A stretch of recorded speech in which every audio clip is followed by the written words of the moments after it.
Hey, everybody, welcome back to the Fans in Motion podcast. Once again, the podcast that you did not know you needed. Josh, I want to say something to you real quick. Ashes to ashes. Leave it in the dust. Don't worry about missing me. You do what you must. Whoa. Is that I don't know if you could. That a Vinnie Vincent invasion?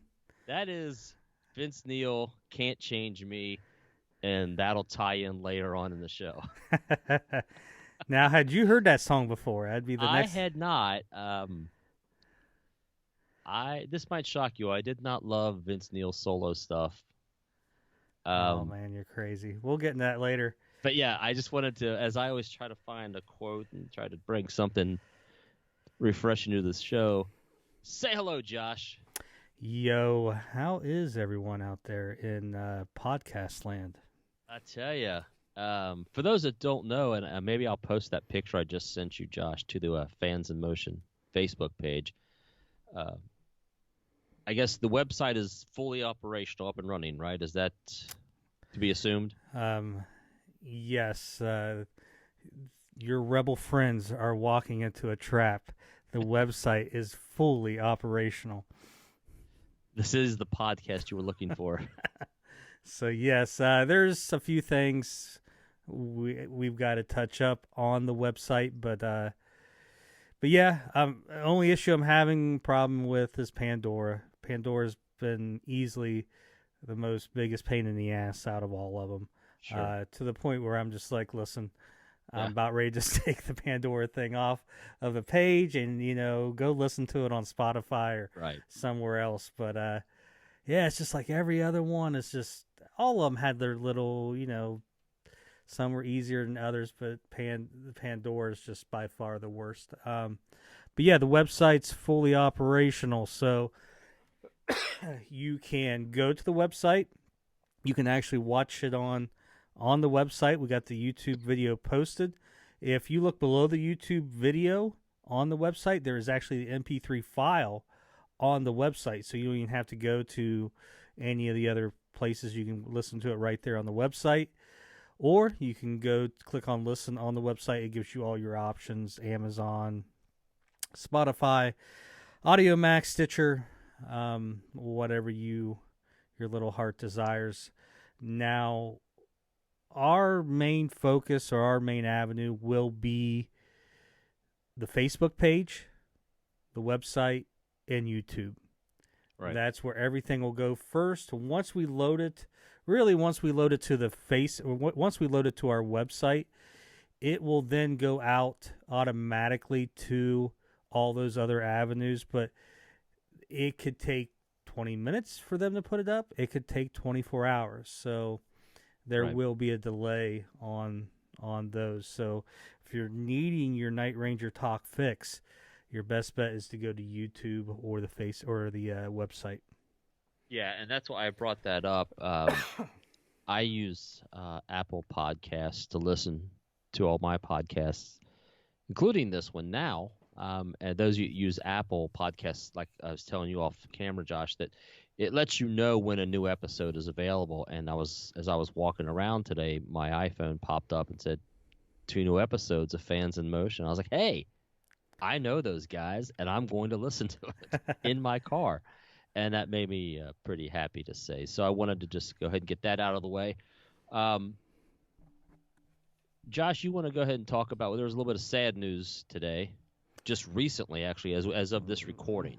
Well, I'll hand that to you. Yeah, we just found out probably an hour or so before we were getting ready to record this, which is Sunday evening, that Greg Eckler, who was in Rubicon with Jack and Brad, and who was our first interview for the podcast on episode 4, had passed away. I think he was 74 years old. Goes back probably the farthest with Jack. The first time I think Jack ever appears on vinyl was with Greg's Christian band, the one I have behind me there.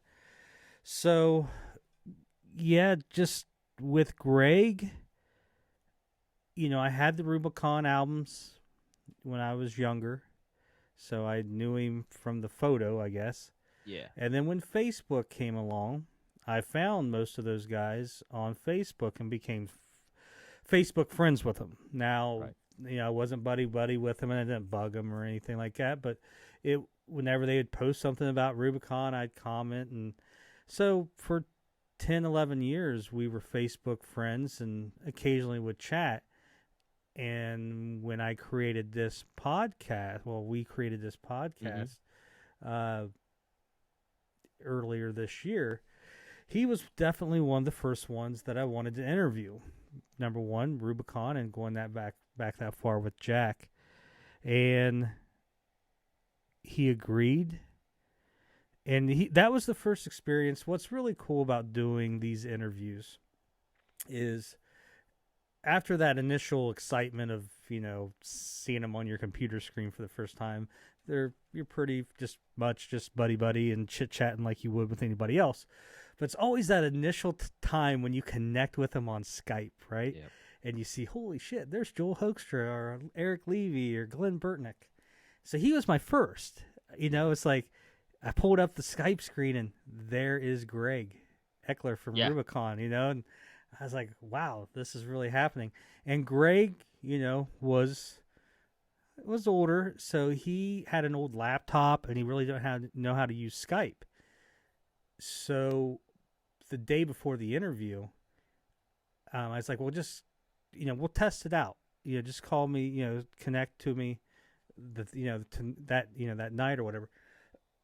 And he did. And I remember I was feeding my son in the kitchen. I had the laptop up there, and we connected. And I'm chit-chatting with him while I'm feeding my 3-year-old, and he's, he can see my 3-year-old, so he's waving and stuff. And he had a San Francisco Giants hat on, which I hate the Giants, and right. I had a Baltimore Orioles hat on. I got so many baseball hats, but and we talked a little bit of baseball. But it was just, it went from, hey, there's Greg Eckler who's on those Rubicon albums to, he's waving at my kid, and I'm like, we're talking about baseball and stuff like that, and it was like that for the interview. It was really great, and we got some Greg Eckler stuff in the can, so we'll definitely try to get that out there. But what was great was we were able to get that story of his recorded, and that's why, one of the big reasons why I wanted to do a podcast and do it the way we do it is to get this stuff recorded. And absolutely, it's great that we did. So I hadn't talked to him for probably a couple months. I know he'd gotten sick and the family kind of wanted privacy, so I kind of, I didn't send him anything, but it was still a surprise, and he was a good guy and fun to talk to, and right. It just makes you realize how fast and quick things in life change, and all of us. I mean, if you're listening to this Night Ranger podcast, you're probably between the ages of 45 and 55, and we're all getting to the point in our lives where, life starts taking more things from us. We're no longer being given stuff in life. Right. We're at the point in our lives where things are starting to be taken, and just like I said, it's just. I always say when some of these celebrities pass, especially people from our childhood, I always say that our childhood is slowly dying, and we all need to take a little time, and you really need to appreciate the things you have, even in not just in celebrity, but even in personal lives. And I know you have had your share of loss. I've had mine. I just had not to get totally off topic, but Facebook reminded me today where I was 7 years ago, and I was in Dallas, Texas for a concert, and I got to visit with a cousin of mine who passed away. So that was the last time I got to see him, and that was that Facebook reminder reminded me, holy crap, that was the last time I got to see my cousin Scott. And I was lucky I did, and it was a great visit with him and all that. But sorry, to the Eckler family, and I'm so glad that you got that interview together, and that we were able to watch it and be part of it. and talk to Greg. I mean, he was a fun guy, and again, like sometimes I think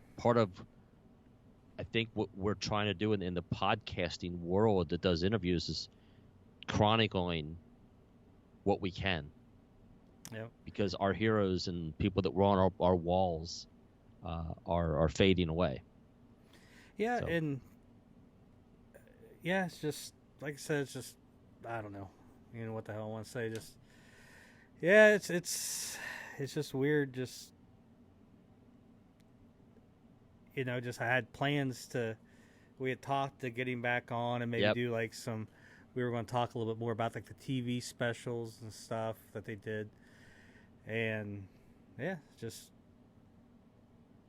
Well, Grant, it was great that we have what we have, and I just before we got online, I reposted the link to our episode, the interview, the first one you and Brent did, and told people, look, take some time out of your day if you're a fan of not just Rubicon or Night Ranger or us. This guy's got some great stories, and go,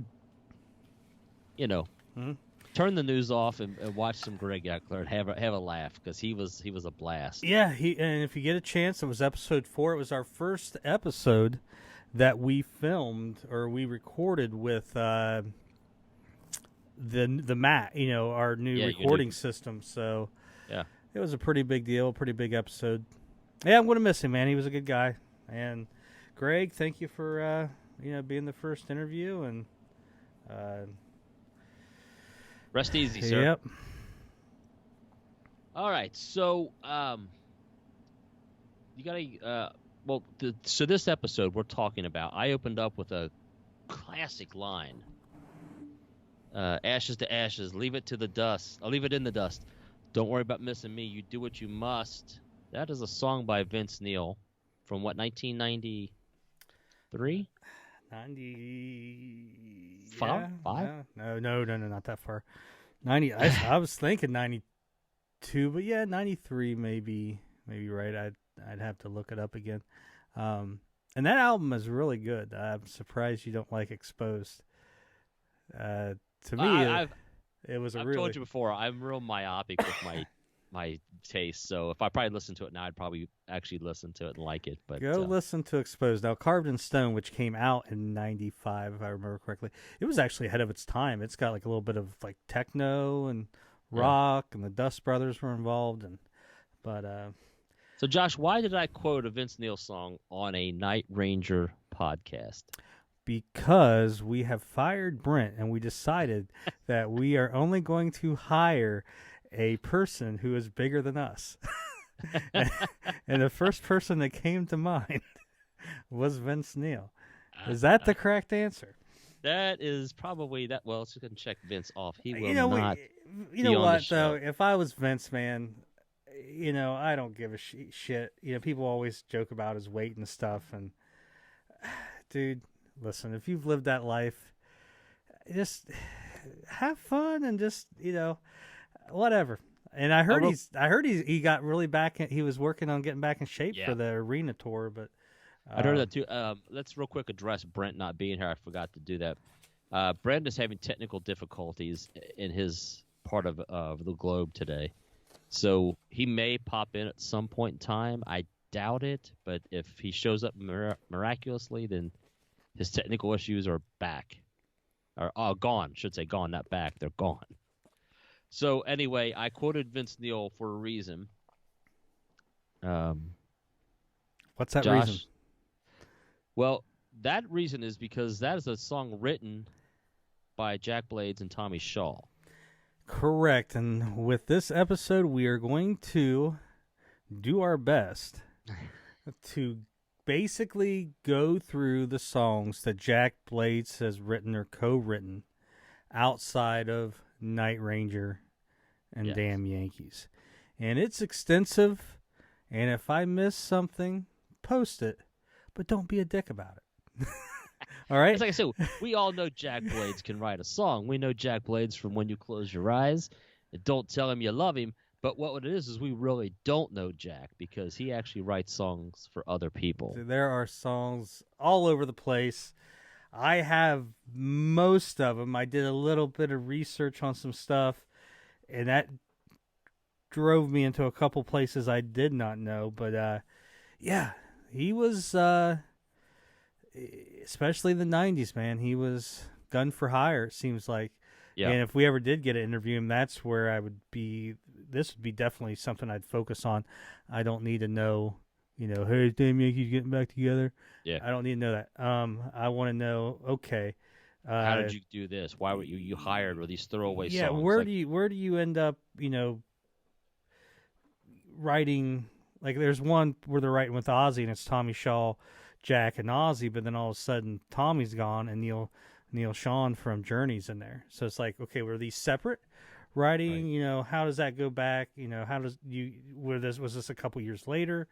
Were these songs in the same batch? Just stuff like that.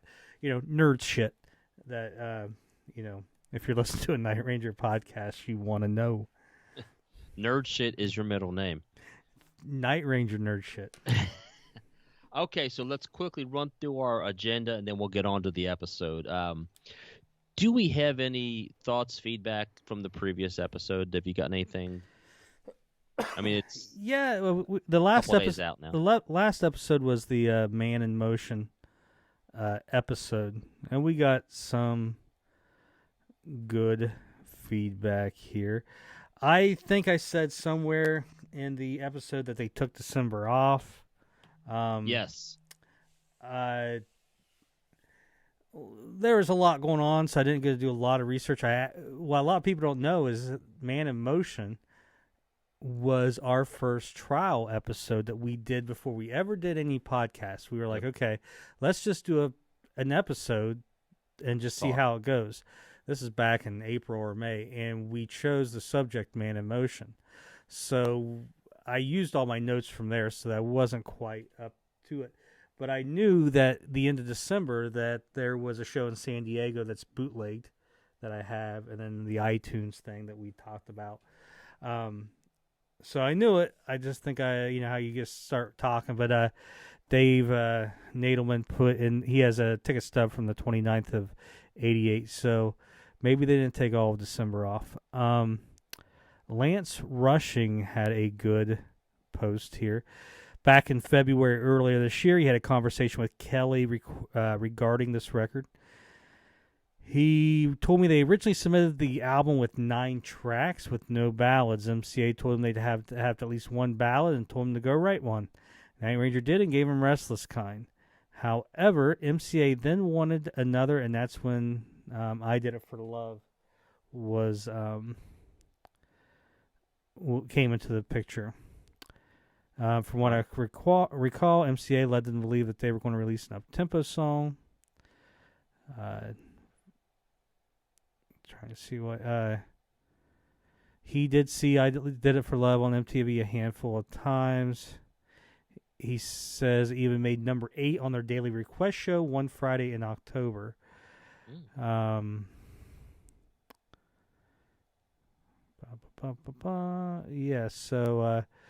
Marianne, I don't know how to pronounce her last name. Her favorite quote from the podcast was "Fat dudes with ho-hos." Here, I got this for you there, buddy. Oh, look at those glorious ho-hos. I ate a whole box of went and bought a whole box of ho-hos and ate them just so I could hold that up. That's how. Yeah, that's why you did it. That's how dedicated I am. Lance also posted some cool. You just have to go to the page and look. It's under the advertisement for the Man in Motion album that I posted. There was a magazine, pretty recent, that said, "Hey, what's one of the songs you wish you really hadn't recorded?" And Jack and Brad both said, "I Did It for Love." Kelly Kagi said, "Chipping Away." Ah. What? The song was kind of an afterthought. We are under pressure to finish the album. I still hate it to this day, which, to me, I mean, it's kind of going to lead into when we rank Midnight Madness, but to me, Chipping Away was always the weak spot on the album. Oh, I love that song. Well, it's also why it was the B-side to Sister Christian. I mean, usually they throw the B-side on there. It was Jesse Bradman's birthday. Happy birthday, Jesse Bradman, who's probably not listening, but I hope you are. Lisa Shively's daughter rocks cool Night Ranger shirts. She's always on there with Joel Hoekstra and all that stuff. So yeah. We talked about this. Some people, I could tell right away who doesn't listen to the podcast because I said it's only available in Turkey, and and I was like, hey, here's the live album on from the podcast we talk about, and people are all here like, I can't get it. I'm like, I know. Listen to the podcast. There's a secret inside the podcast. You can get it on YouTube from Australia. Now, there's no way to probably change your settings, is there, in your iTunes to that's for a bigger nerd to answer. Probably I wouldn't be able to tell you, but if anybody out there's a last name of Poindexter, message us and let us know. Go to Australia and get YouTube. It's on YouTube there, and then if you know someone from Australia, have them rip it from YouTube, put it in audio files, and send it to you. We gotta know somebody, don't we? Well, maybe I do. I don't know. Hey, man. Talk to me after hours or off the air. Stop it. I actually have it, though, on audio cassette from back in the 90s. So it was traded in circles. I mean, another rare one I have is, I know it's Seven Wishes. I know it's Cleveland. It's either late 85 or early 86. I do have that on bootleg as well. So yeah, that's the feedback we got from the last episode. Man in Motion. I mean, every hardcore Night Ranger fan is a Man in Motion fan. I mean, that's pretty much how it is. So yeah, I agree. I wish. I mean, if you have photos, number one, if you got photos from anything, post them to the page. But definitely, if you got anything like Man in Motion, Big Life, that's the stuff. Or the Mojo years, anything before cell phones. That's the stuff you want to... I'll tell you, we have he's on the Fans in Motion page, but he's also a friend of mine and Brent's. His name is Greg Thomas, and he is one of these guys that was a trader back in the day. You may have gotten stuff from him, who knows. But he's always posting pics of him meeting various celebrities because he meets everybody, and how he does it I don't know, but he did post, or somebody post on his page in a memory, somebody had VIP passes, meet and greet of Night Ranger at Riverbend, and they posted pictures of them with Jack, and our friend Greg is in the background photobombing the picture, and they were like, I don't remember when it was, and I was like, oh, it's probably Midnight Madness or Seven Wishes. And then one of them had zoomed in the picture, and the past said Big Life. Well, there you go. So I was like, oh, my God, I forgot they played Riverbend during Big Life. Yeah. So it's a Big Life era picture of Jack backstage at Riverbend Music Center in Cincinnati, Ohio. Yeah, if you got any of those old photos, get them. I don't care if you take a picture with your phone and post it. But definitely anything Man in Motion, Big Life, there's some stuff out there, but Man in Motion, there's not a lot. They didn't tour that long with it either, and they were wasn't as many people there either, so there's not as much there. But yeah, a lot of good feedback on the episode, and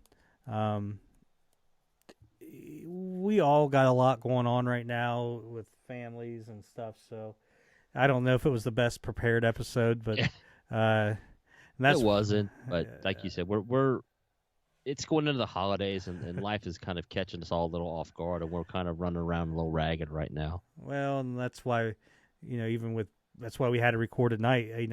I got basically this day, and you guys, someone's got to jump,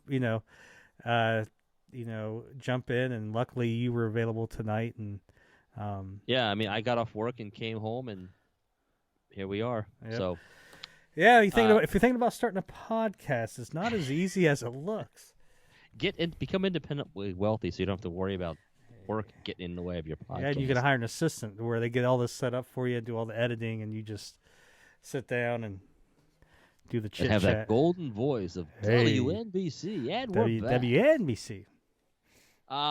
There's probably no Night Ranger news, is there, Josh? I mean, we were talking about it earlier. I don't know what's going on out there. Nothing that I know of. Nothing that has changed since the last episode. We're getting close to the end of November, which means the Dawn Patrol colored vinyl will be coming out. So if you have not, go to Amazon, Barnes & Nobles. They are releasing Dawn Patrol and Midnight Madness on colored vinyl. Good stuff. Go get it. So hopefully they do more. It would be cool if they would do all the classic albums. Yeah. 7 Wishes and a yellow and with a little genie lamp on it. Well, whatever. And I don't know what you could do with Big Life, because I would say purple. But I think they did. Blue? But purple and blue are Dawn Patrol and Midnight Madness. So yeah, they must not be thinking. Just do a picture disc.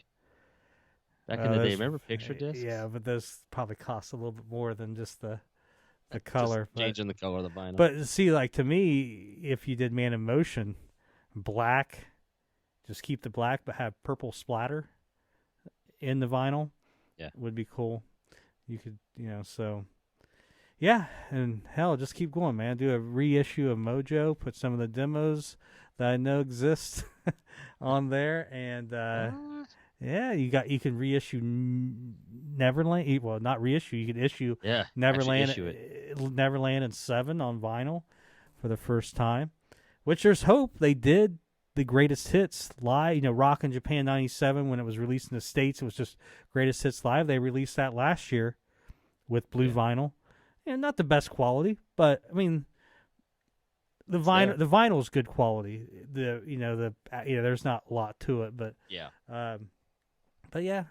so, but nothing really has changed over the last week. Okay, and then as far as Fans in Motion stuff, we've kind of addressed the website already, and I don't know if you got anything else you want to add to it regarding the page itself. Yeah, let me look at the page real quick. What's our membership up to? I've seen we've been getting a lot of members lately. 1,500 or 1,600, somewhere in there. Nice, man. Slowly building. There we go. I posted a cool cover of Last Chance, which was off the Mojo album. A band called Los Angeles did it. Yeah, I don't know if there's really... a lot of people are receiving their Jack Blades pick from JC Powers, who did the contest. Yes. Which is super cool. Again, JC it's awesome. So, yeah, and Michael Field posted something where rock radio, I Did It for Love, peaked at 16. Yeah, I mean, rock to me, I never really gauged the rock radio one because, I mean, it might have peaked at 16, but I can guarantee you if you went to the next week, it probably wasn't nowhere to be found. And then someone, I apologize, I don't remember the name. I think we talked on the last episode, the Man in Motion. I told him, I said, I'm pretty sure Don't Start Thinking I'm Alone Tonight was available commercially. And I have a commercial one, but it looks like they took it and threw a sample sticker on it to make it a promo, which isn't all that uncommon. But so I couldn't say 100% that it was, and he said he bought it in Boston or something. Mm-hmm. So it was available commercially. All right. What else we got? What else? Where are we going now? Oh, last but not least, is anything new that you've got to want to talk about? Well, there is. New music, new promos, Yeah. Well, I don't have anything I bought new. I bought this box of Ho-Hos, and I ate them all. Was it new? It was new. I ate them all just so we could Ho-Ho Parker there. Yeah. But the new AC/DC album hit the shelves. Did you get it? I did. Me and my 3-year-old went to Walmart and Is it good? Looked around. From what I've listened to, yes. I've only got to listen to a few tracks, but we went actually yesterday, and the CD section is very small in Walmart. Not just a little section there, what's crazy is one of the rows is still that Journey Eclipse album from 2011 that was only released through Walmart.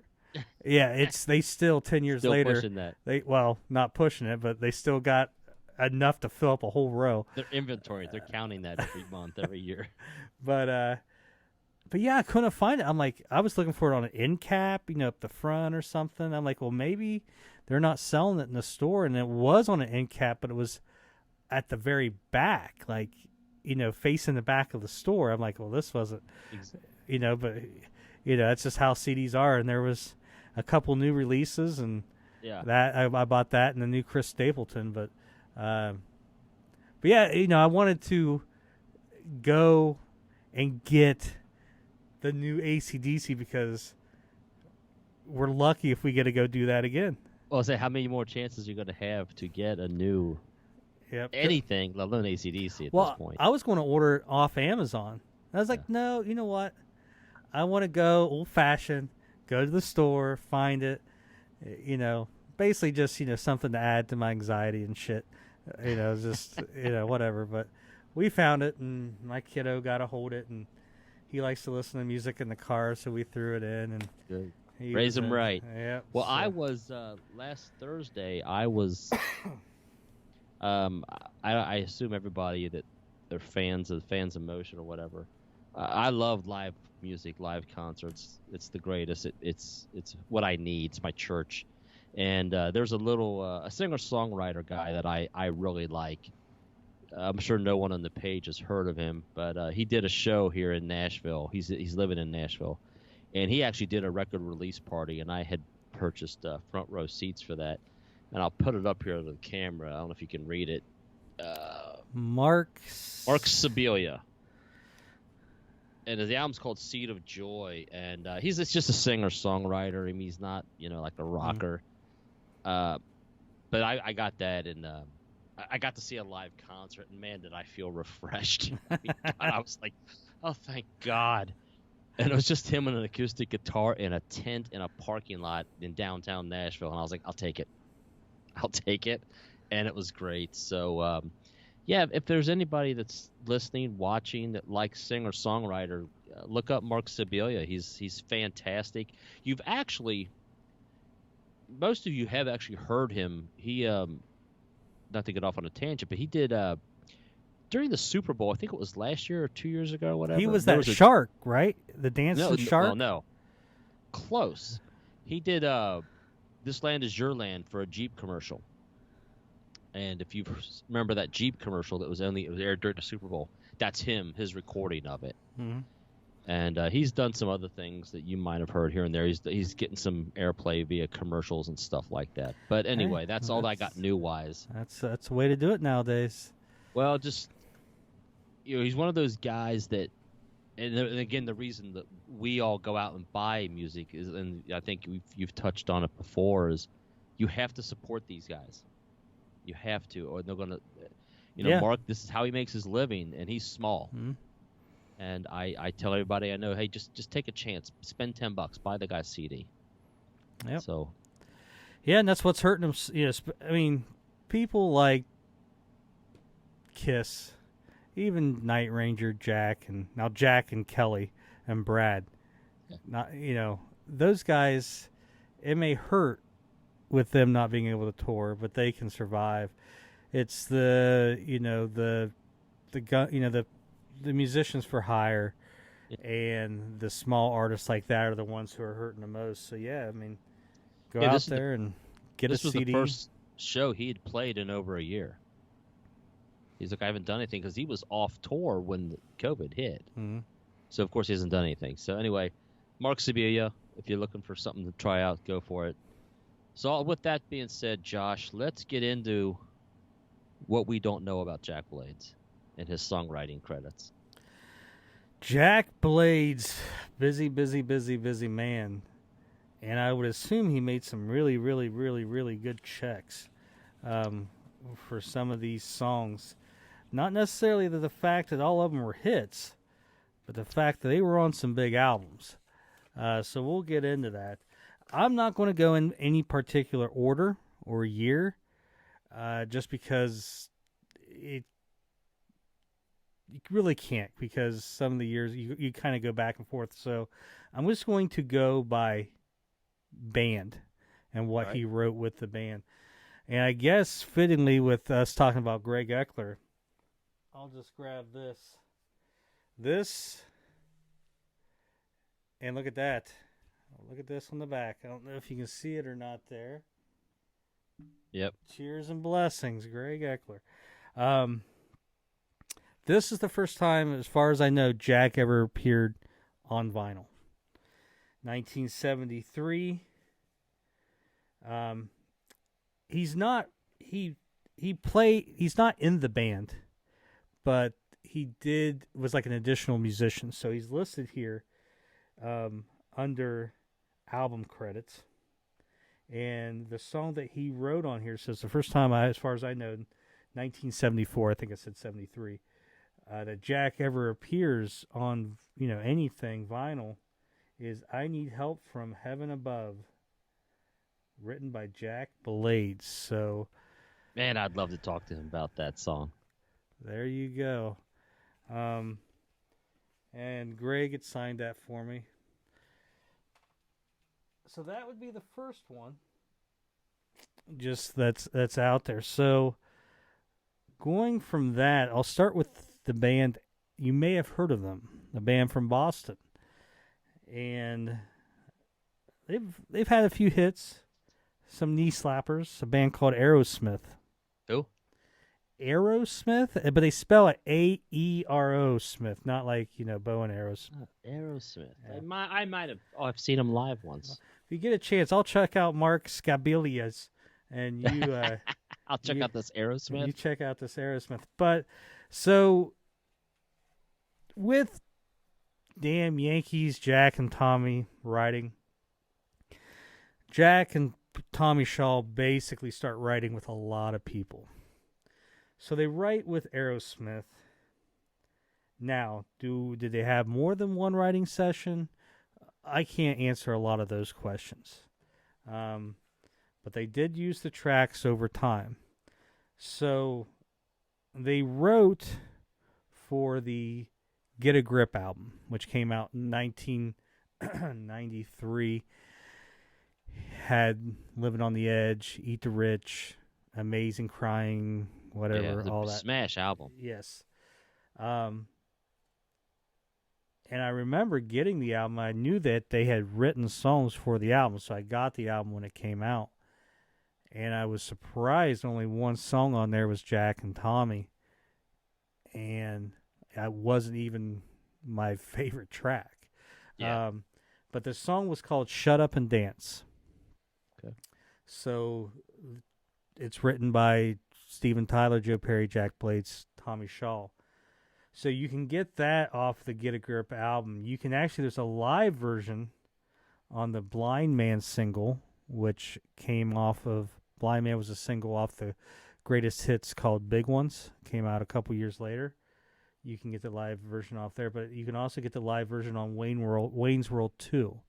So in Wayne's World 2, they're trying to, make the festival, and Aerosmith plays the festival, and that's one of the songs that Aerosmith sings is Shut Up and Dance. So that live version's on Wayne's World 2. So that's where I was saying they didn't write a hit, right. But, just being on an Aerosmith album, number one, you're making some money. Then also, Wayne's World 2 soundtrack, you're making some money as well having this song off there. Great. Now, one of the songs probably from that same writing session was a song called Can't Stop Messin', which I actually like better than Shut Up and Dance. It was the bonus track on Get a Grip. So if you got the Japanese version, you would get that track. Okay. And I think it was on the Living on the Edge single as well. And I think there's two versions out there. I looked briefly, just, like versions of Can't Stop Messin'. I really didn't see anything, but if memory serves me right, there's two versions. Like one's maybe heavier than the other or something like that. But Can't Stop Messin' is the bonus track to Get a Grip. It's a Jack Blades co-written song. And it's kind of heavy. I like I said, I enjoy it more than Shut Up and Dance. And then another song that they wrote with Aerosmith was a song called Walk on Water. Now, it's a really good song. I think it actually leads the album off. It was on the greatest hits that came out in 94 or 95. It was the Geffen greatest hits for Aerosmith. So it's called Big Ones, and the track is Walk on Water. Write that down. Yeah, go ahead. It was a greatest hits that had 2 new songs on it, Blind Man and Walk on Water. And I know Blind Man got good airplay, and Walk on Water did here as well.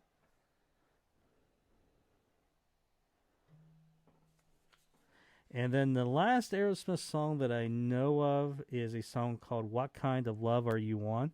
And it's kind of a cool, catchy song, a little bit heavy.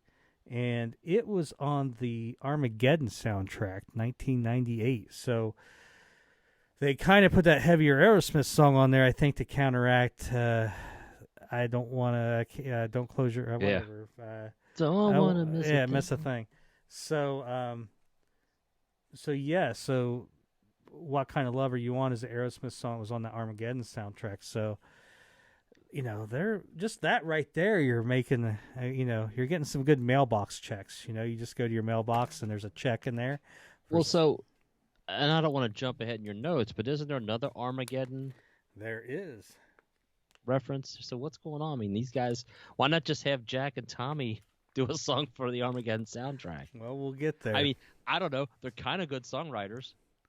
So, I don't know. I don't think, what I think is these 2 bands are going on to the soundtrack, and they're like, hey, what songs can we pull up that we haven't used yet? And they just both happen to have Jack and Tommy songs. Okay. In the reservoir, basically. Yeah, sounds fair, but I could be wrong, but that is maybe. So that's the Aerosmith. Now, you remember the band called the Nixons? I vaguely do. They had a big hit 95, 96 called Sister. They were an alternative band. I saw them actually open up for Kiss during the reunion tour back in 96. Wow.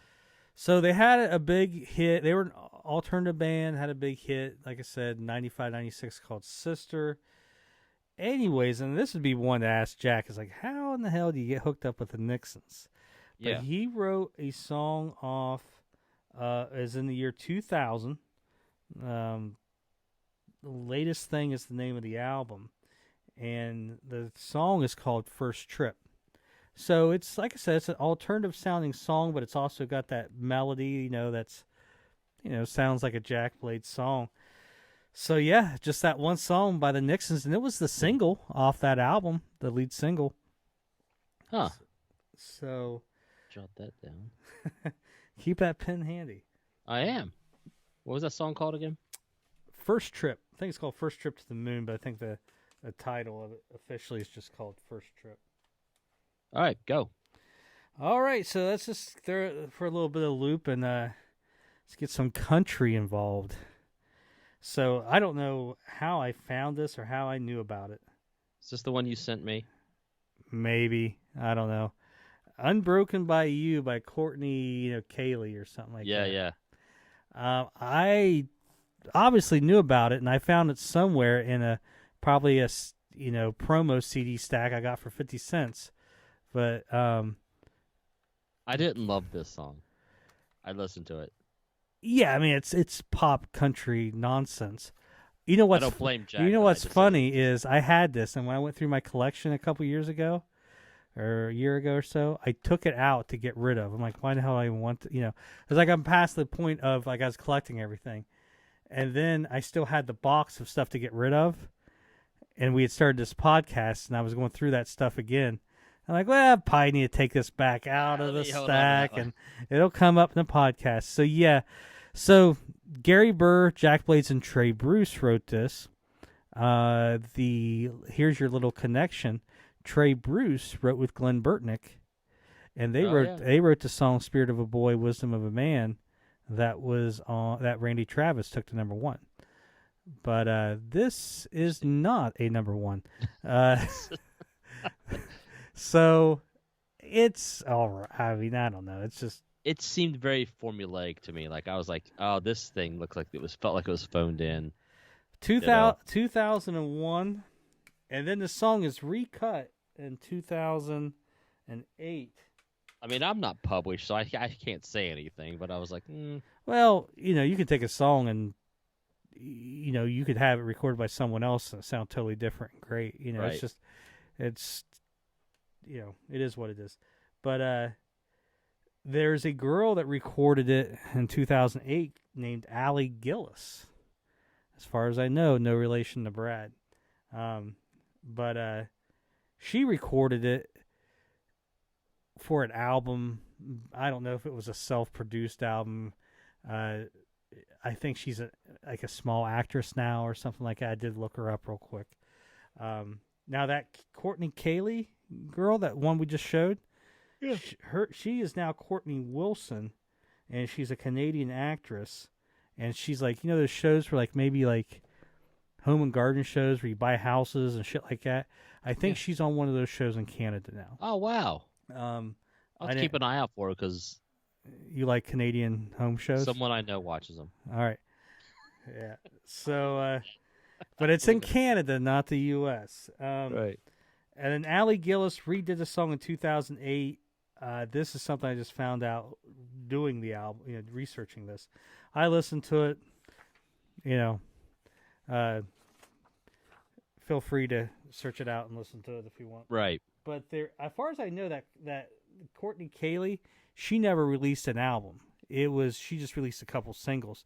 This Allie Gillis girl recorded an album. Okay. 2008.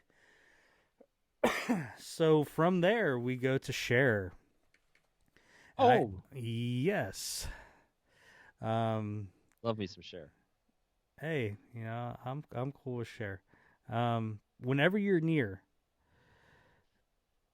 I don't know what album it was off of, but it was just a Jack Blades and Tommy Shaw song that she recorded.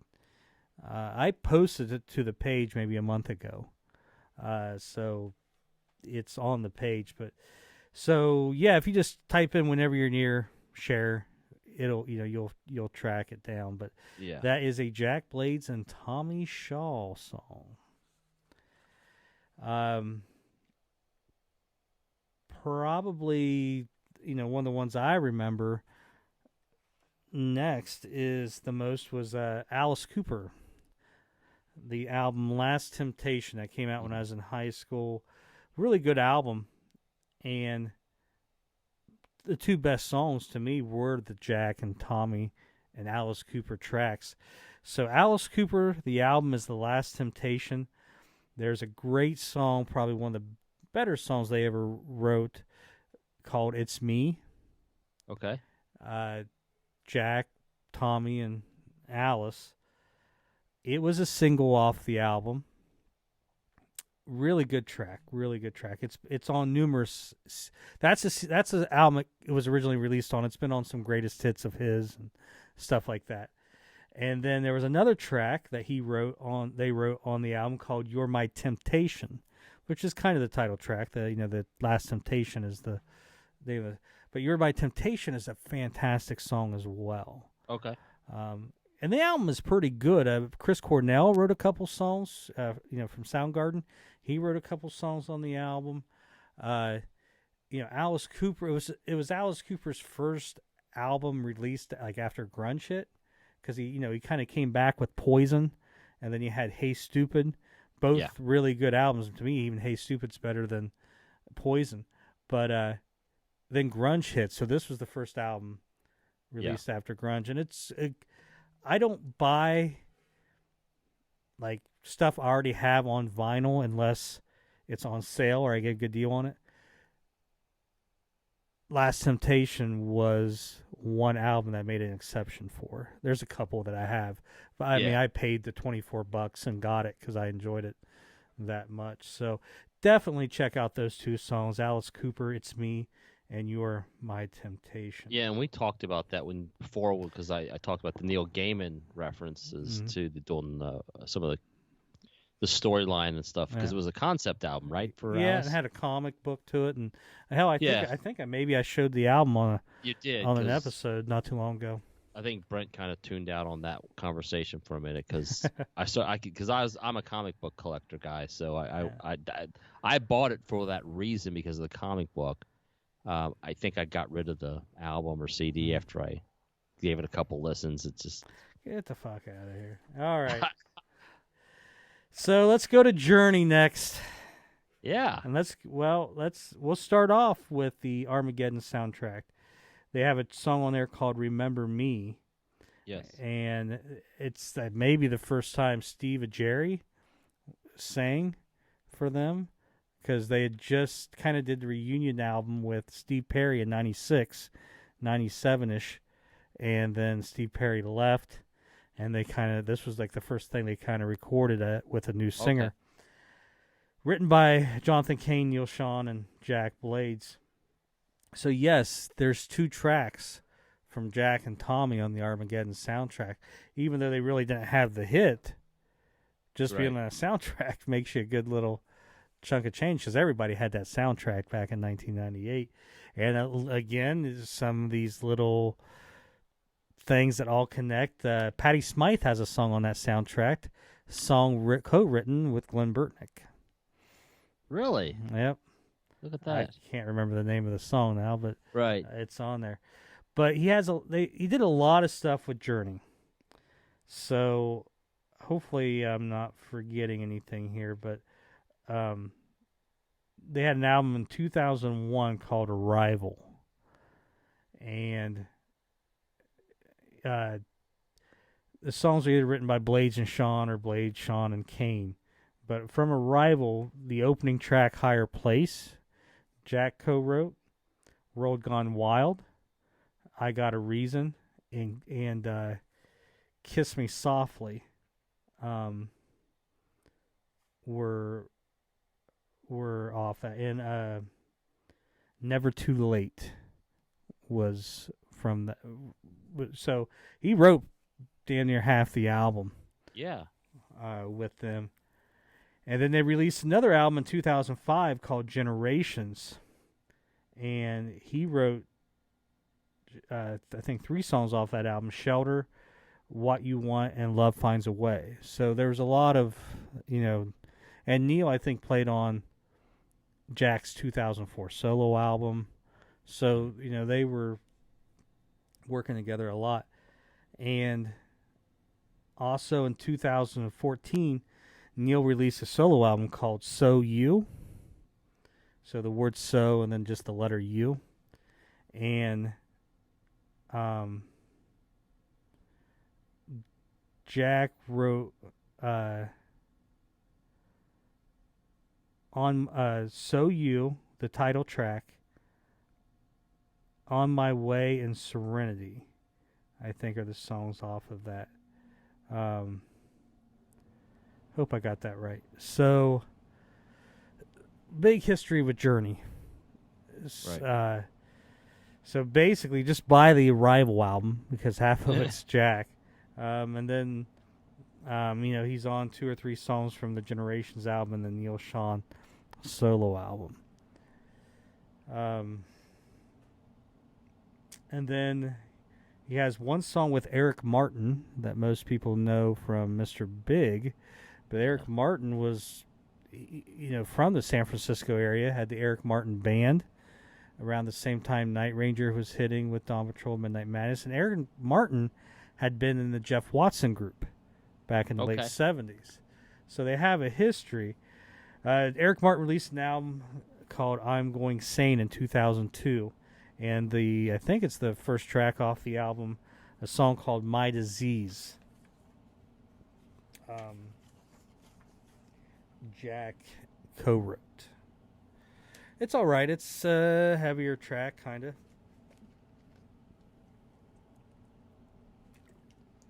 I like me some Eric Martin. I don't know that I don't have his solo work, but I'm a Mr. Big fan. Not that I don't have anything against him. I don't like. The prettier you sing, the more I really don't like you. That's why I could never get into Queensryche.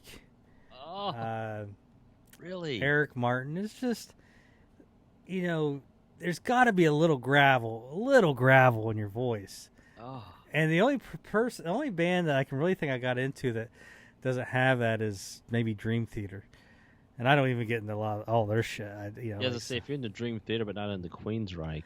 Well, I do, I mean, Jet City Woman's okay and stuff, but, Love me some Queensryche. I'm rocking a Queensryche. Queensryche, and next thing I know, like, they're giving me, in 1998 we paid $33,000 in taxes in the space shuttle. On Empire, I'm like, wait a second. I was just rocking here, and I don't need a civics lesson. And now I'm in economics. Go back to early Reich if you ever want to delve into Queensryche. The early stuff, the Flame, Take Hold of the Flame, Queen of the Reich. I mean, his voice is still very polished, which I know what you're saying there, but it's very gritty. Or listen to the entire Operation Mindcrime album. I own them, and not that I don't like them. It's just, my buddy I was in Iraq with, he loved Queensryche, and I was like, just can't do it. So moving on with Jack Blades, we know Jack had a history with Ted Nugent. Uncle Ted. So in 1999, Ted reissued Great Gonzos, his greatest hits.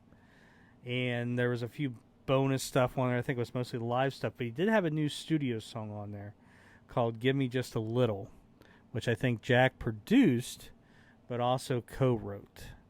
And then in 2002, Ted had an album called Crave Man.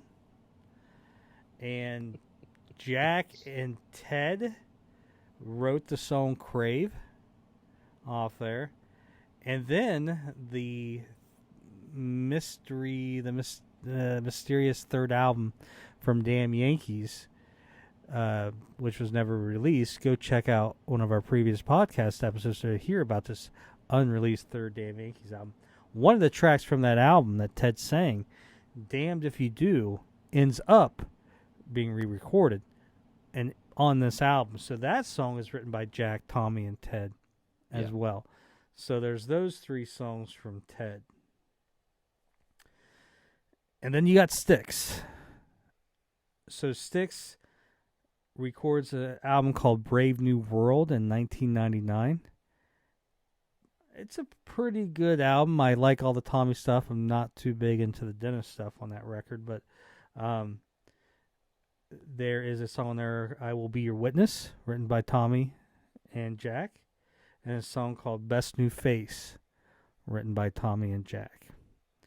And then on the Styx album Cyclorama, which came out in 2003, they used the Damn Yankees track from that third album, a song called Yes I Can, re-recorded it. Basically, instead of Jack and Tommy singing, it's Jack and it's Tommy and Glenn Burtnick. Right. But that song is on Cyclorama, co-written by Jack. Sticking with that whole Styx thing, Tommy Shaw released a solo album that's really good in 1998 called Seven Deadly Zins. Yeah. And there's a song on there called Straight Down the Line that Tommy sings. Now, co-written by, it's Tommy Shaw and Jack Blades. That song was originally recorded by Shaw Blades for the Hallucination album and was the bonus track in Japan.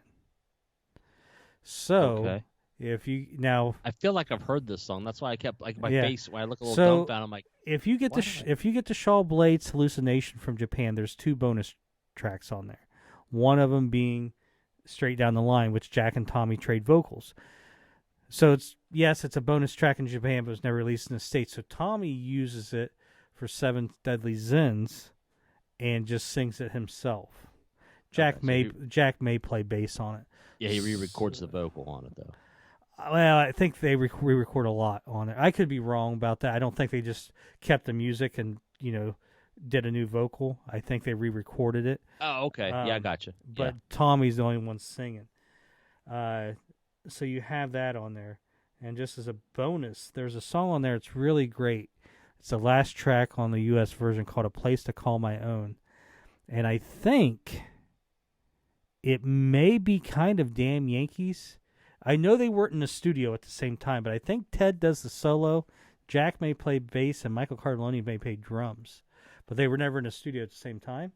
Don't quote me on it. I do know Ted plays a solo in that song, but I can't. You don't quote me on the rest. But yeah, just for shits and giggles, go check out that song. Go check out that whole album. That Seven Deadly Sins album is a really good album by Tom. Yeah. Alison Krauss sings a duet with him on there and everything else. So speaking of country, we go back to country, and John Barry. I don't know if you remember John Barry from the 90s. I do remember John Barry. Had some good hits. So Your Love Amazes Me. He had a hit song that I just loved. Shit. Oh, go ahead. Talk about yourself. This will tell you how big John Barry was in the 90s. I saw a concert at an amphitheater. Clint Black was the headliner. John Barry, I think, was second. And then opening for all those guys was Tim McGraw. And he premiered I Like It, I Love It. And he said it was going to hit the radio in a couple weeks. But John Barry had an album called Wildest Dreams that came out in 1999. And the track was called Until I'm Loving You. That's not the one I'm thinking of. I'm trying to, while you're doing that, he had a song that I just loved by him. Yeah, he has. And I'm not a big country person, although I'm becoming one now because I'm living in a country town. But there was a brief moment in my life where I listened to country music for a bit, and God, I'm actually trying to look at it while you're talking. And if you listen to this, I like all my classic country, but I did not mind 80s country, some of it, and I did not mind 90s country up to about 1997, 98. Then it was getting out of hand, but it really got out of hand there. Yeah, that's kind of when I checked out. But John Barry, his big song he had was Your Love Amazes Me. Standing on the Edge of Goodbye was another one that he had. But and then some Latino Mexican artists re-recorded it. Guilherme and Santiago. I guess they're big in Mexico. I looked it up, and they got a ton of stuff. They re-record the song. Jack co-writes that with Gary Burr, who I think is credited on some Night Ranger albums for some songs, and then a lady named Soriana, who has passed away, but she was kind of a big, I guess, songwriter, actress. So yeah, John Barry, 1999, some country music. Real quick, the song of his I was thinking of is I think it was one of his first singles, and it's called I Think About It All the Time. Ho-Hos. Was that what I do think about Ho-Hos all the time. I thought for a minute, I was like, what? No, that was I actually really it's a very simple song, but I love that song. It's one of the songs that just got stuck in my head. What's the title of it? I Think About It All the Time. Well, there you go. You guys if you look it up yourself, you'll be like, oh yeah, I know this song. Ton of radio play back in the day. You guys gotta feel better. You guys can look up that track and the Until I'm Loving You. Yeah, it has nothing to do with Jack Blades. And then we go from John Barry to South Park. Chef Aid, 1998. So you guys. So there's a song on there called Nowhere to Run with Ozzy, Old Dirty Bastard, DMX, and the Crystal Method. So what probably happened, Jack and Ozzy had co-written a song. They bring it, Ozzy's people bring it to this, probably, this pitch for being on this album. And they give it, it goes through the hands of Old Dirty Bastard, ODB is like to call him, DMX, the Crystal Method, and they all add their own thing, and that's how you get 7 or 8 songwriters on this, track. What the hell? But again, South Park in the late 90s, that's a good little check to be getting. Yes, I agree, but just Old Dirty Bastard and Jack Blades. You know what? It's from what I understand, they're still pals. Could be. Could be. Jack's just older Dirty Bastard. Well, from what I understand, Jack and DMX had a falling out, but he's still pretty tight with Did you read that in ODB in Vibe or Jet? Someone will hear this and talk to Jack like, "Hey, I heard you're friends with Old Dirty Bastard." So leading from that Ozzy track, we get to Jack and Ozzy Osbourne. So I remember reading Jack and Ozzy and Tommy were writing, and I was really excited to get Osmosis when it came out in 1995, and I get it, and there's not a Jack and Tommy song on there. I'm like, I know they damn well wrote for this album. How does that not make it on the album? I'm like, well, whatever, But Sharon. It was a good album. I mean, Perry Mason and the Other Side and all that, so I enjoyed the album. So the songs were strong on Osmosis, so there was good competition, I guess. But there was a song that was recorded. It was the bonus track on Japan for Osmosis. It was also on the Perry Mason single, and I think it was on the 2002 reissue, but it's called The Whole World's Falling Down. So there is that song, Jack and Tommy, right, and Ozzy. And it's a pretty heavy song. I know a lot of Ozzy fans like it. So it just didn't make the album, but they did record it and put it on as the Japanese bonus track. And another song that, again, I would assume that this wasn't the same songwriting period, but for the album Down to Earth, which came out in 2001, it didn't make the album, and as far as I know, it wasn't a bonus track in Japan, but it was on the Dreamer single. So Dreamer was a song off Down to Earth. And on the single, there was a song called as a B-side, unreleased track called Black Skies, co-written by Jack, Neil Schon from Journey, and Ozzy. So there was that Black Skies song. And then also, and I don't know the history of all of it, but at the same time, Ozzy was working like on a PlayStation 2 or something like that game called Black Skies. They were using that song title. Okay. And I don't think it ever came out. Like something happened and they pulled the plug on it, but they were using that song title. I don't know if it was ever been in the computer, the PlayStation game or not. But there's 2 Ozzy songs out there with Jack Blades, The Whole World's Falling Down and Black Skies. And as a bonus, I remember watching the Osbournes, that show, the show was on. Yeah. And not that I watched it a lot, so he might have been on there other times. But wherever I was watching it, and it was like at the end, and it was during maybe the credits, I think Ozzy and Sharon maybe renew their vows, and there's like a party afterwards, and it shows maybe Ozzy doing the clang clang, raising their glasses, and with a couple people, and one of them is Jack Blades. Oh, nice. Yep. So don't know anything more than that. I didn't watch it religiously or anything like that. Just I remember it was on, and I was like, hey, I know that guy. All right. I went ahead and included Revolution Saints just for the fact that most of those songs are written by, I don't know, someone that runs the damn record company or something. They don't have a lot of their own stuff on those records. Okay. I think you've talked about that too before. So the first album came out in 2015, self-titled. Jack co-wrote 2 songs, Turn Back Time and Dream On. 2017, Light in the Dark. Just that title track, as far as I know, that they co-wrote. And Jack sings on some of these songs. And then 2020, album was called Rise. And there's 3 songs Jack co-wrote: Higher, It's Not the End, Just the Beginning. And then a song called Eyes of a Child, which is written by Jack and Tommy.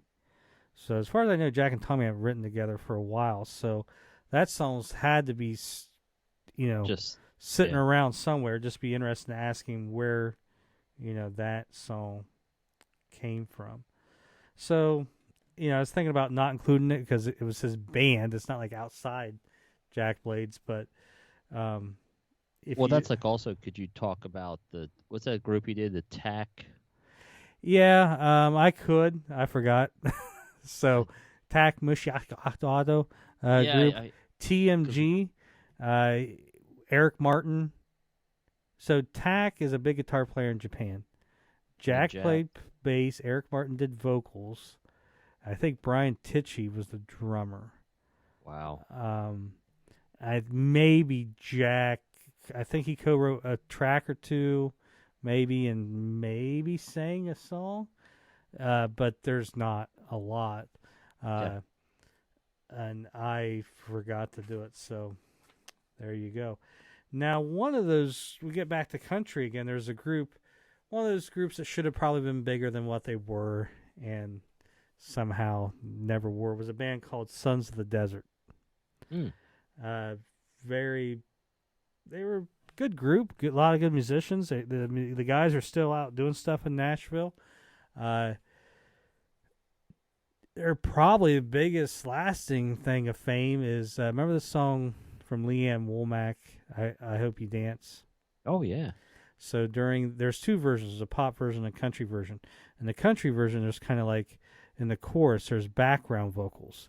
Okay, that are, she's like, I hope you dance, and then behind it is like, that's Sons of the Desert. They were real big on vocal harmony. So that's a hell of a song to be on. Yeah, so they were on that. Well, in 1997, they had an album come out, and Jack co-wrote the song Whatever Comes First. And it was a single. They had a video for it and everything. Not that it did a lot. It was a hit. I won't say it was a big hit, but it was a hit, and they had a video for it. But, yeah, Sons of the Desert, they're just one of those groups that, people like that just kind of never quite hit. A little bit, you couldn't, were they country enough? They probably had too much talent to be. It's right around the time where, again, I said about 1997, country is getting a little bit too fake and tacky. I mean, it was already getting fake and tacky, but it was really getting to be too much. And that's about when they came out, and they were probably just too authentic to compete. So, Sons of the Desert, Whatever Comes First, co-written by Jack Blades. Now we're getting some deep stuff. There's a guy named Pete Orta, had an album come out in 2001 called Born Again, and the track is I See Love. Different. I enjoy it. I can't say I've listened to it a ton, but and he co-wrote it with I think he co-wrote it with Pete, so I don't know how that comes about, but the song's called I See Love. The name is Pete Orta, O-R-T-A. Album is Born Again. Maybe he was a huge Black Sabbath fan. And 2001. And then a song I like, and I don't know if it was ever a hit or not, but the artist's name is Edwin. And the album is Another Spin Around the Sun. Came out in 1999. And the track is called And You. A-N-D-U. And I don't know, it's pretty, I like it. I mean, I like some of the other songs off the album. Go check it out. It's neat. It's got a 90s feel to it, but I don't know. It's different. I think you'll enjoy it. If you want something a little bit different. The Pete Orta and the Edwin are two kind of like, it's definitely not what you would normally maybe listen to or think of when you're thinking of Night Ranger. And then from there, we go to Mickey Thomas of Starship, or the Elvin Bishop Group. He released an album in 2004 called Over the Edge. There's 4 songs that Jack co-wrote on that. The title track, Over the Edge. A track called One World, written by Jack and Neil Schon from Journey. Okay. And another song called Surrender, written by Neil and Jack. And then a song called Glory Day.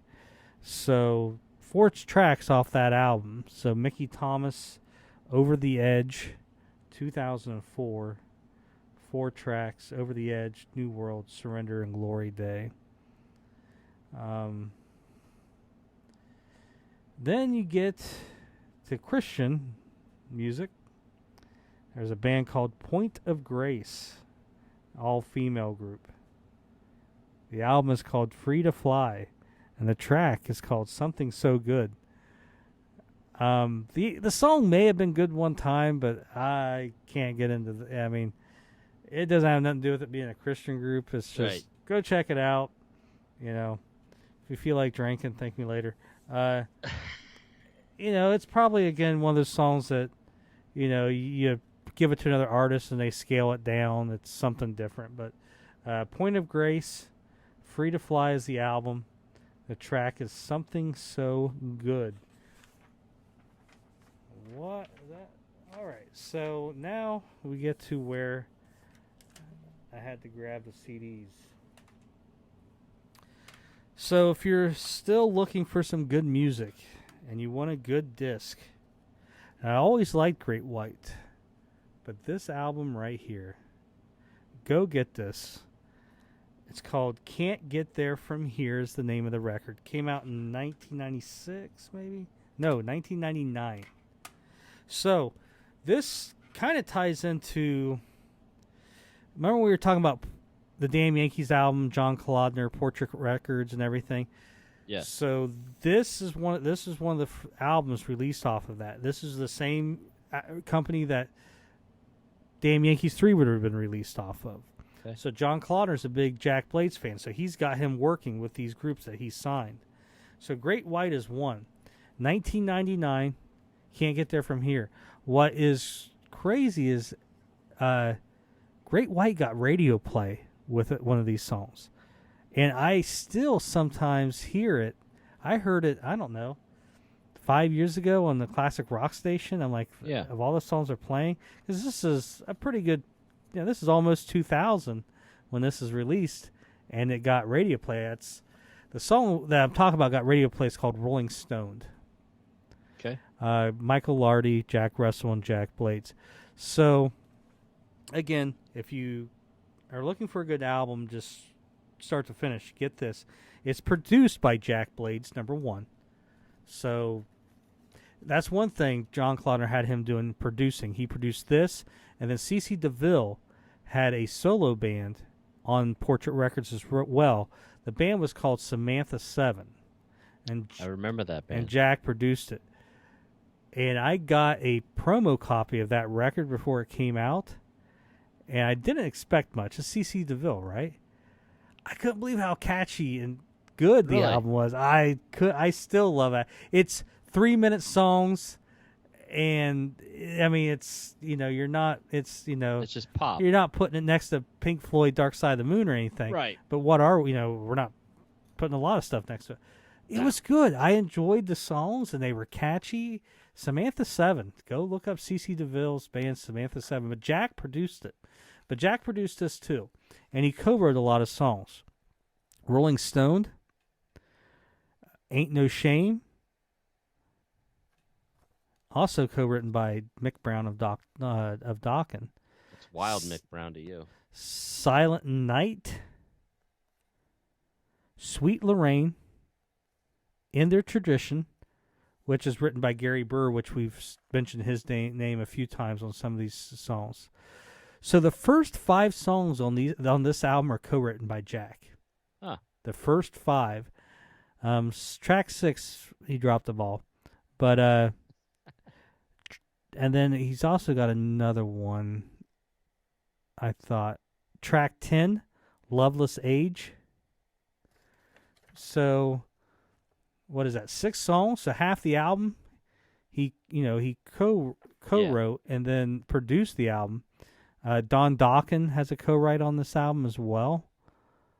So, or a couple co-writes, but it's a really good album. I highly recommend it to anyone.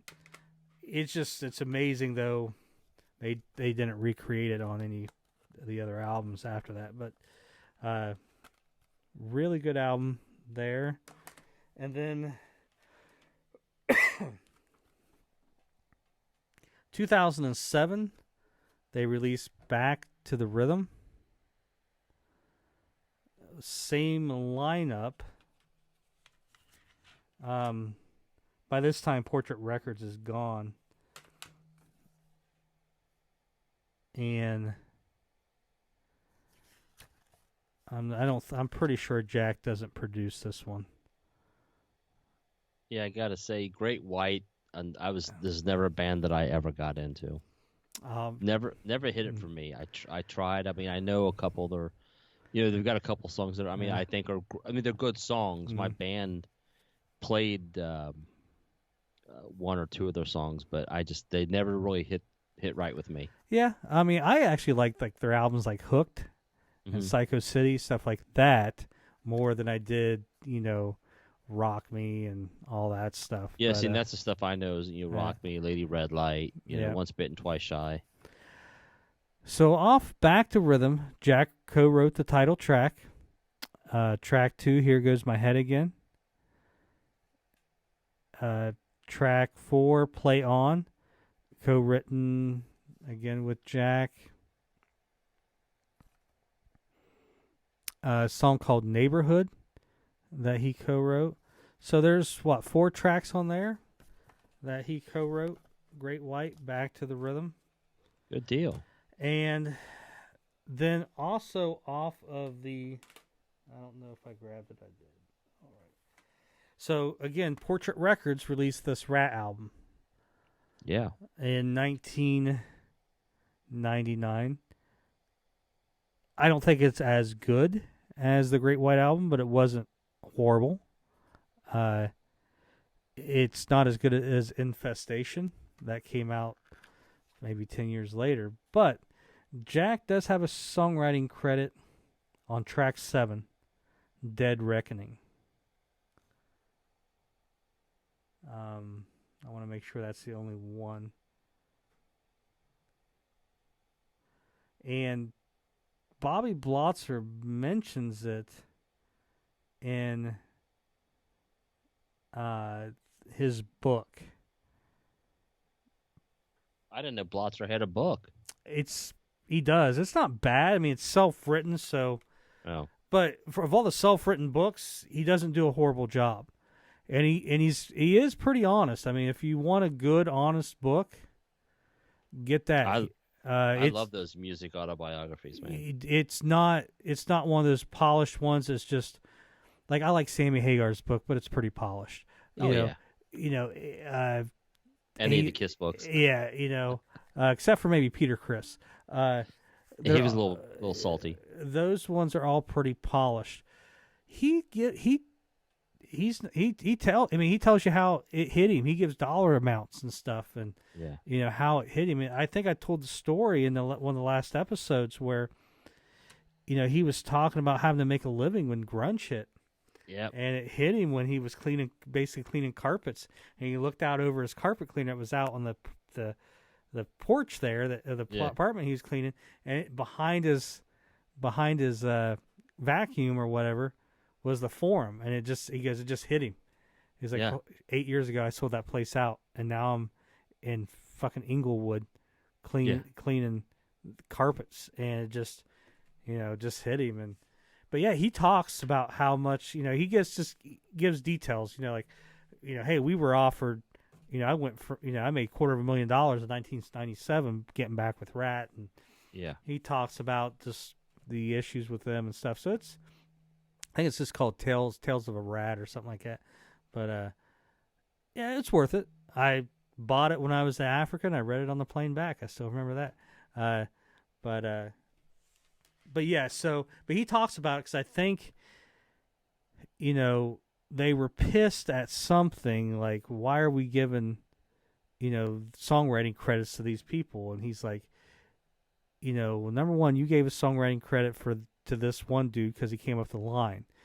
Jack only came up with the line for the song, but if you guys are giving that guy credit, you're giving Jack credit on this one.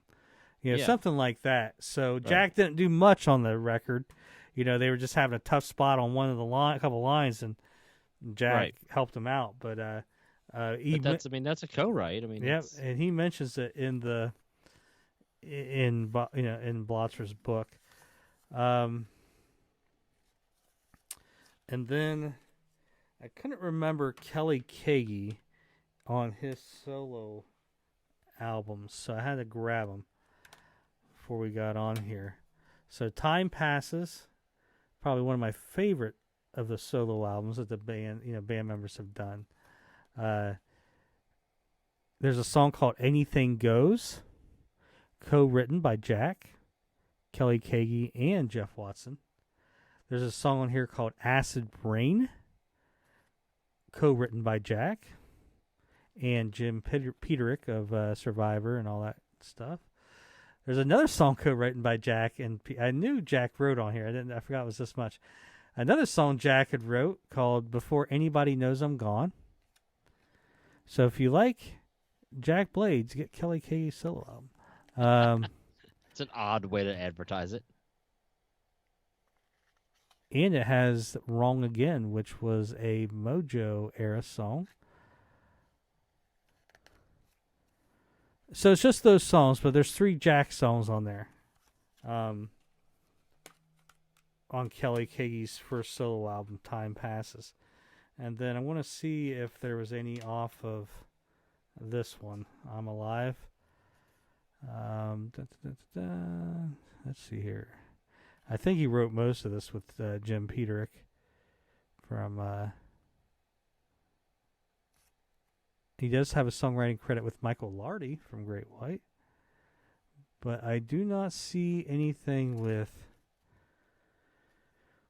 Jack on this one. So he must have tapped Jack for all he could off the last record. And then we will end it with Vince Neil. So I didn't include stuff where Jack sang backup vocals and stuff like that. I know Jack sang backup vocals on there used to be an artist, Jude Cole, had a big hit, Baby It's Tonight. The album after that, Start My Car, whatever, I can't remember what it's called, but Jack and Tommy sang backup on it. But one of the first things Jack did after Night Ranger and probably before Damn Yankees was he sang backup on Dr. Feelgood album. Right. On a couple tracks. I think I remember that back in the day. Yeah, but Time for Change or whatever that track is was one of them, and then there's another one. But so really where everything's, with them being a songwriting, team, Jack and Tommy, it all really started with Vince Neil. Because, Jack went from Night Ranger straight basically to Damn Yankees. Vince Neil and Jack are buddies. Vince is fired from Motley Crue. So he gets the offer for the Encino Man soundtrack. So he calls Jack and Tommy come write a song with him. Yeah. So they wrote You're Invited But Your Friend Can't Come for the Encino Man soundtrack. And basically it's Damn Yankees. That recording is Damn Yankees with Vince Neil. It's Tommy Shaw on guitar, Jack Blades on bass, Michael Cardellini on drums, and Vince Neil on vocals. This is the version that's on the soundtrack. Yeah. All right. And the version on the soundtrack, to me, is a lot better. They re-recorded it for his album, Exposed, which came out later. And Steve Stevens put his guitar on it and ruined it to me. Like, it sounds like a damn UFO or something during the guitar solo. To me, it was a more straight-up rock song on the soundtrack. So was that Vince's band back then? Like, who was that? Because I watched the video for the Can't Change Me or whatever it is. So yeah, it looks like it's So it started out. He didn't have a band for Encino Man, so it was just Tommy and Jack and them playing on there. And as a bonus, Jack and Tommy were in that movie. There's a scene where they go on a roller coaster, like the people in the movie, whatever. Yeah. And Jack and Tommy were the roller coaster operators. And my God, I think I remember that. Well, you probably don't because it's not in the movie. And I remember people talking about that. Well, it's not been released on extended or deleted. So it's only been talked about. And it was only a blurb back in the day. But back in the day, I was like, anything I could find, hey, Tommy and Jack are in Encino Man. I watched Encino Man. I didn't see shit. But I saw the roller coaster scene, but I didn't see them. But that sounds wildly, vaguely familiar. So when his band it was Vince and Steve Stevens on guitar, who was from Billy Idol, Robbie Crane, who eventually went and was with Rat forever, is with Black Star Riders right now, is with Lynch Mob and stuff. He was the bass player. It was Vic Fox, I think, from Enough's Enough, was the drummer. Yeah, because I was like, the drummer, I'm watching that video, I'm like, man, that drummer looks awfully familiar to me. And I'm like, I'm trying to place it, but the video is a little blurry. He was from Enough's Enough, and then Brent Woods, maybe Dave Marshall, one of those guys, was the other guitar player. So Steve Stevens was the big name, and then Viv Fox. Right. Viv Fox, or I think his name's Viv Fox, I don't know, but he didn't last too long. None of the band really did, but yeah, I wasn't too big of Steve Stevens fan on that. He had a solo album like in 1990 called Atomic Punks, I think it was called. It was actually pretty good. And then I liked his playing, and then I didn't really get into what was on Exposed. But the Exposed album is good. If you get a chance, get it. But so you're invited, but your friend can't come. 2 different versions, Encino Man soundtrack and what's on Exposed. And then the first single from the album was Sister of Pain that they wrote. So, think about that.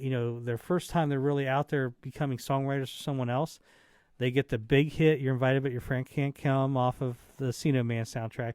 And then they get the first single off of Vince Neil, Sister of Pain, which it did okay. I remember seeing it on MTV and stuff like that. Had Pamela Anderson in the video, if I remember correctly. And then Can't Change Me was just Jack and Tommy. Vince didn't have any input. And that's a really good song as well off the album. Wasn't a big hit or anything, but made the album, really solid. Sure. And then Vince released a solo album in 2009-ish, maybe, called Tattoos and Tequila that Jack produced. And then when he released that, he had a bar at the time it was the Las Vegas Hilton. Like Tattoos and Tequila was the name of the bar. Oh, okay. And I was out there around that time, and I remember going in there, and there was a picture of him and Vince and Jack from the Feel Good era. Oh, wow. Okay.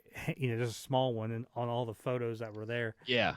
But there was that. And background vocals, I know Jack sings some background vocals on 38 Special, Back to the Steel album. It came out in 91. But, yeah, that's a list of the songs that I know Jack has co-wrote. There's probably more. Yeah, I mean, as far as you can find, I don't know how. Like, I try to do some research on my own, and I don't know what you use to find it, but it's not super easy. At least I didn't find it super easy to find information when I was trying to type in like Jack Blade's songwriting, Jack Blade's co-written. And I don't even know how how did I find Edwin back in the 90s? I don't know. How did I know about Courtney Cayley? Because I've had that CD forever. I mean, I would. Yeah, so I don't know, because you can't even say, like, even if it was magazines back in the day. But, man, you would have had to have scoured the magazines for that little article. Let's do Courtney Cayley, 2001. It had to be an interview with Jack I read online, probably, or something, and just mentioning it because... And then you remember it like a savant. And the only thing, I don't think I ordered it on, probably what would happen is if I co-wrote a song. Now this is, again, most of these songs are all 20 years old. Most of the stuff was written, these songs are coming out in the 90s, early 2000s. So normally what I would do is I would hear, we just wrote a song that's on the new John Barry album. And I would just get the John Barry album, or at least keep a mental note of it, and I would buy it used somewhere. Yes. So that's how I, had most of the stuff. Like I said, there was a couple of things I discovered new. Oh, Lord. It's late. Doing this, but I can't. I know I mentioned it while we were talking. I can't remember what it was, but the Spanish artist. Right. That was one. But yeah. So I guess, and I would only assume that there's not much out there anymore, just because probably the artist that like he would write music for, like his genre, they're just not really putting out albums anymore. And if they are, they're streaming and stuff. Like, there's not money to be made probably like there was 20 years ago. 20 years ago, 25 years ago, you could write a song and it didn't matter if it was a single or not. If it made it on the Ozzy's album, it's making bank. It's worth mailbox money. Yep, it's worth doing. If you're writing with Aerosmith, then hey, it's not a single, but we're going to put this on the Armageddon soundtrack. Hey, you go ahead and get that new BMW. Yeah, so I don't think it's that Jack's probably stopped writing. It's just the avenues for it to be worth your time of probably. And it's different, doing that than writing for Night Ranger. Night Ranger's home. That's your bread and butter. Yeah. You're of course going to write for Night Ranger, but are you going to go write songs for, an artist, and if you're not going to be really compensated for leaving home and doing all the hard work, and it's just going to be streamed, and you're not going to be just going to make pennies now. So again, that would be stuff I'd like to talk to Jack about more than anything. That, and how, tell me again about these first Night Ranger albums with Ranger. I just did read an old interview with him, where he said they were all destroyed, and he didn't mention anything about stickers. So, it seems like the story changes a little bit, but it plays better for the crowd when you say, I get that, but they're out there, But I have to believe, honestly, I mean, as much as you and Brent and people that we know in our own circles that are record collectors, somebody would have at least heard of or seen one, and nobody has seen one. Like I said, I've said it before. It's one of two things. Either they destroyed every single one, or they never existed. Yeah. That's just how it is. 10,000 copies is a lot of copies. That's what I'm saying. I don't know why you would destroy them. Well, just like you said, like put a sticker over them. Well, yeah, but think about slapping a sticker on something.